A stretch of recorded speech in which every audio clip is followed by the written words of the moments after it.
Hi friends, welcome back to my channel Arun academy. Friends, RRB NTPC graduate ಲೆವೆಲ್ನ exam complete ಆಗಿದೆ.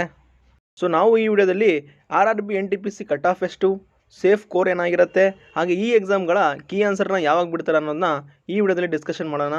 So ಯಾರ್ಯಾರು NTPC exam ಬರ್ದಿದ್ದೀರಾ ಅವರು ವಿಡಿಯೋನ ಕೊನೆಗೂ ಸ್ಕಿಪ್ ಮಾಡಿದೆ ನೋಡಿ, ಹಾಗೆ ನಮ್ಮ ಚಾನಲ್ನ ಸಬ್ಸ್ಕ್ರೈಬ್ ಮಾಡ್ಕೊಳ್ಳಿ. ಫ್ರೆಂಡ್ಸ್, ನಾನು ಇನ್ಮೇಲೆ RRB NTPC ಅಂಡರ್ ಗ್ರ್ಯಾಜುಯೇಟ್ ಮತ್ತು ರೈಲ್ವೆ ಗ್ರೂಪ್ ಡಿ ಎಕ್ಸಾಮ್ಗಳಿಗೆ ಕ್ಲಾಸನ್ನು ಮಾಡ್ತೀನಿ. ಸೊ ಯಾರ್ಯಾರು railway group D RRB under graduate ಎಕ್ಸಾಮ್ಗೆ ಓದ್ಕೊತಿದ್ದೀರಾ ಅವರೆಲ್ಲ ನನ್ನ ಚಾನಲ್ನ ಸಬ್ಸ್ಕ್ರೈಬ್ ಮಾಡ್ಕೊಳ್ಳಿ. ಮತ್ತು ನಿಮಗೆ ಯಾವುದೇ ಗೌರ್ಮೆಂಟ್ ಜಾಬ್ ನೋಟಿಫಿಕೇಷನ್ ಬಿಟ್ಟಾಗ ಗೊತ್ತಾಗಬೇಕು ಅಂದರೆ ನಮ್ಮ ಟೆಲಿಗ್ರಾಮ್ ಚಾನಲ್ಗೆ ಜಾಯ್ನ್ ಆಗಿ, ಲಿಂಕನ್ನು ಡಿಸ್ಕ್ರಿಪ್ಷನಲ್ಲಿ ಕೊಟ್ಟಿದ್ದೀನಿ, ಜಾಯ್ನ್ ಆಗಿ. ಬನ್ನಿ ಈಗ ನಾವು RRB NTPC ಗ್ರ್ಯಾಜುಯೇಟ್ ಲೆವೆಲ್ನ ಕಟ್ ಆಫ್ ಏನಾಗಿರುತ್ತೆ ಮತ್ತು ಕೀ ಆನ್ಸರ್ ಯಾವಾಗ ಬಿಡ್ತಾರೆ ಅನ್ನೋದನ್ನ ಡಿಸ್ಕಷನ್ ಮಾಡೋಣ. ನೋಡಿ ಫ್ರೆಂಡ್ಸ್, RRB NTPC ಗ್ರ್ಯಾಜುಯೇಟ್ ಲೆವೆಲ್ನ CBT 1 ಈ ಎಕ್ಸಾಮ್ ನಡೆದಿದ್ದು ಮಾರ್ಚ್ 16, 17, 18, 19, 22, 24, 25 ಮತ್ತು 27 ಈ 8 ದಿನಗಳು ಎಕ್ಸಾಮ್ ನಡೆದಿದೆ. ಎಕ್ಸಾಮ್ ನಡೆದೇ ಇರೋ ದಿನಗಳು ಮಾರ್ಚ್ 20, 21, 23 ಮತ್ತು 26 ಈ ಡೇಟ್ಗಳಲ್ಲಿ ಯಾವುದೇ ಎಕ್ಸಾಮ್ ನಡೆದಿಲ್ಲ. ನೋಡಿ, ಇಲ್ಲಿ ಟೋಟಲ್ ಆಗಿ 8 ದಿನ ಎಕ್ಸಾಮ್ ನಡೆದಿದೆ. ದಿನಕ್ಕೆ 3 ಶಿಫ್ಟ್ ಅಂದರೆ 8 ದಿನಕ್ಕೆ 24 ಶಿಫ್ಟ್ ಆಗುತ್ತೆ. ಈ ಟೋಟಲ್ 24 ಶಿಫ್ಟ್ಗಳಲ್ಲಿ ಈಸಿಯೆಸ್ಟ್ ಶಿಫ್ಟ್ ಯಾವುದು ಮತ್ತು ಟಫೆಸ್ಟ್ ಶಿಫ್ಟ್ ಯಾವುದು ಅನ್ನೋದನ್ನ ನೋಡೋಣ ಬನ್ನಿ. ಮೊದಲು ನಾವೀಗ ಅತ್ಯಂತ ಸುಲಭವಾಗಿರುವಂಥ ಶಿಫ್ಟನ್ನು ಡಿಸ್ಕಷನ್ ಮಾಡೋಣ. ನೋಡಿ, ಮಾರ್ಚ್ 16ರ ಮೊದಲ ಶಿಫ್ಟ್ ತುಂಬ ಈಸಿ ಕ್ವಶನ್ಗಳನ್ನು ಕೇಳಿದರು. ಹಾಗೆ ಮಾರ್ಚ್ 18ರ ಎರಡನೇ ಶಿಫ್ಟ್ ಅದು ಕೂಡ ತುಂಬ ಈಸಿಯಾಗಿರುವಂಥ ಕ್ವಶನ್ಗಳನ್ನು ಕೇಳಿದರು. ಸೊ 2 ಶಿಫ್ಟ್ಗಳು ಅತ್ಯಂತ ಸುಲಭವಾಗಿದ್ವು. ನೆಕ್ಸ್ಟ್ ಈಗ ನಾವು ಟಫೆಸ್ಟ್ ಶಿಫ್ಟ್ಗಳು ಯಾವುದಂತ ನೋಡೋಣ.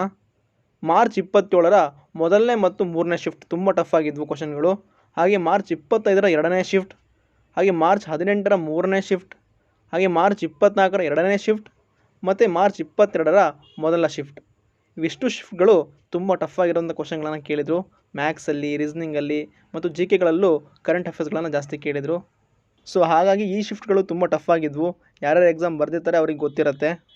ಹಾಗೆ ಈ ಟಫ್ ಆಗಿರೋಂಥ ಶಿಫ್ಟ್ಗಳಿಗೆ ನಾರ್ಮಲೈಸೇಷನ್ ಮಾಡ್ತಾರೆ. ಸೊ ಯಾರ್ಯಾರು ಈ ಡೇಟ್ಗಳಿಗೆ ಎಕ್ಸಾಮ್ ಬರೆದಿರ್ತಾರೆ ಅವರಿಗೆ ಒಳ್ಳೆ ಲಾಭ ಆಗುತ್ತೆ. ಇವುಗಳನ್ನು ಬಿಟ್ಟು ಉಳಿದಿರೋಂಥ ಶಿಫ್ಟ್ಗಳು ಮಾಡ್ರೇಟ್ ಆಗಿದ್ವು. ಸೊ ಐ ಹೋಪ್ ನಿಮಗೆ ಹೇಳಿರೋದೆಲ್ಲ ಅರ್ಥ ಆಯಿತು ಅಂದ್ಕೊಳ್ತೀನಿ. ನೆಕ್ಸ್ಟ್ ಈಗ ನಾವು ಇದರ ಕೀ ಆನ್ಸರ್ಗಳನ್ನು ಯಾವಾಗ ಬಿಡ್ತಾರೆ ಅನ್ನೋದನ್ನ ಡಿಸ್ಕಷನ್ ಮಾಡೋಣ. ನೋಡಿ, RRB ನಡೆಸಿರುವಂಥ ಎಕ್ಸಾಮ್ಗಳು ಮತ್ತು RRB ಅದಕ್ಕೆ ಕೀ ಆನ್ಸರ್ನ ಯಾವ ಟೈಮಲ್ಲಿ ಬಿಟ್ಟಿದೆ, ಎಷ್ಟು ದಿನ ಗ್ಯಾಪಲ್ಲಿ ಬಿಟ್ಟಿದೆ ಅನ್ನೋದನ್ನ ನೋಡೋಣ ಬನ್ನಿ. ಮೊದಲನೇದಾಗಿ RRB ಗ್ರೂಪ್ ಡಿ ಈ ಎಕ್ಸಾಮ್ ನಡೆದಿದ್ದು 27 ನವೆಂಬರ್ 2025ರಿಂದ 10 ಫೆಬ್ರವರಿ 2026ವರೆಗೂ ಎಕ್ಸಾಮ್ ನಡೀತು. RRB ಅವರು ಕೀ ಆನ್ಸರನ್ನು ಫೆಬ್ರವರಿ 16ನೇ ತಾರೀಕು ಬಿಡುಗಡೆ ಮಾಡ್ತಾರೆ.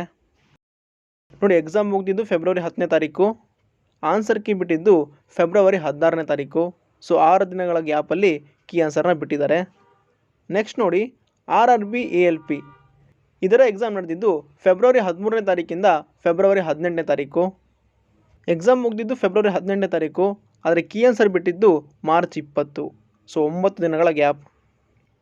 ನೆಕ್ಸ್ಟ್ RRB ಟೆಕ್ನಿಷಿಯನ್ ಗ್ರೇಡ್ 3 ಈ ಎಕ್ಸಾಮ್ ನಡೆದಿದ್ದು ಮಾರ್ಚ್ 6ರಿಂದ ಮಾರ್ಚ್ 13ರವರೆಗೆ, ಆದರೆ ಇದರ ಕೀ ಆನ್ಸರ್ನ ಬಿಟ್ಟಿದ್ದು ಮಾರ್ಚ್ 19.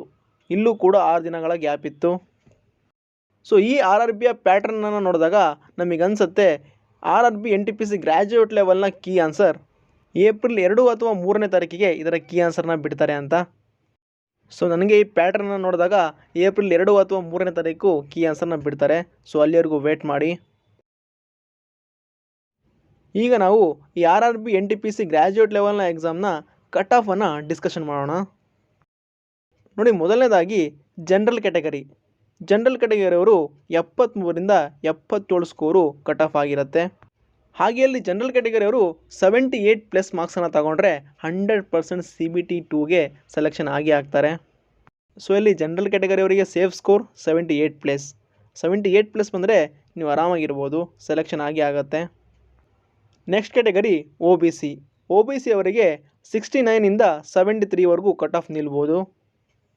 OBC ಸ್ಟೂಡೆಂಟ್ ಏನಾದರೂ 74+ ಮಾರ್ಕ್ಸನ್ನು ತಗೊಂಡ್ರೆ CBT 2 ಎಕ್ಸಾಮ್ಗೆ ಪಕ್ಕಾ ಸೆಲೆಕ್ಷನ್ ಆಗಿ ಆಗ್ತಾರೆ. ನೆಕ್ಸ್ಟ್ ಕ್ಯಾಟಗರಿ EWS ಇವರ ಕಟ್ ಆಫ್ 67ಇಂದ 71ವರೆಗೂ ನಿಲ್ಬೋದು. 72+ ಮಾರ್ಕ್ಸನ್ನು ತಗೊಂಡ್ರೆ ಇವರು ಸೇಫ್ ಆಗಿರ್ತಾರೆ. ಹಾಗೆ ನೆಕ್ಸ್ಟ್ ಕ್ಯಾಟಗರಿ ಎಸ್ ಸಿ ಅವರಿಗೆ 61ಇಂದ 65ವರೆಗೂ ಕಟ್ ಆಫ್ ನಿಲ್ಬೋದು. 66 ಪ್ಲಸ್ ಮಾರ್ಕ್ಸನ್ನು ತೊಗೊಂಡ್ರೆ ಇವರು ಸೇಫ್ ಆಗಿರ್ತಾರೆ. ನೆಕ್ಸ್ಟ್ ಎಸ್ ಟಿ ಕ್ಯಾಟಗರಿ ಅವರಿಗೆ 56ಇಂದ 60ವರೆಗೂ ಕಟ್ ಆಫ್ ನಿಲ್ಬೋದು. ಅವರು 62 ಪ್ಲಸ್ ಮಾರ್ಕ್ಸನ್ನು ತೊಗೊಂಡ್ರೆ CBT2 ಎಕ್ಸಾಮ್ಗೆ ಸೆಲೆಕ್ಷನ್ ಆಗ್ತಾರೆ. ನೋಡಿ, ನಾನು ಈ ಕಟ್ ಆಫನ್ನು ಪ್ರೀವಿಯಸ್ ಇಯರ್ ಕಟ್ ಆಫ್ಗಳನ್ನು ಕ್ಯಾಲ್ಕುಲೇಟ್ ಮಾಡಿ ಹೇಳಿದ್ದೀನಿ. ನೀವು ಸೇಫ್ ಸ್ಕೋರ್ಗಳನ್ನು ತಗೊಂಡ್ರೆ ಸಾಕು, ಸೆಲೆಕ್ಷನ್ ಆಗೇ ಆಗ್ತೀರಾ, CBT2 ಎಕ್ಸಾಮ್ ಬರೀತೀರಾ. ಸೊ ಐ ಹೋಪ್ ನಿಮಗೆ ಎಲ್ಲ ಅರ್ಥ ಆಯಿತು ಅಂದ್ಕೊಳ್ತೀನಿ. ಈ ವಿಡಿಯೋ ನಿಮಗೆ ಇಷ್ಟ ಆಗಿದರೆ ಲೈಕ್, ಶೇರ್, ಸಬ್ಸ್ಕ್ರೈಬ್ ಮಾಡಿ. Thank you.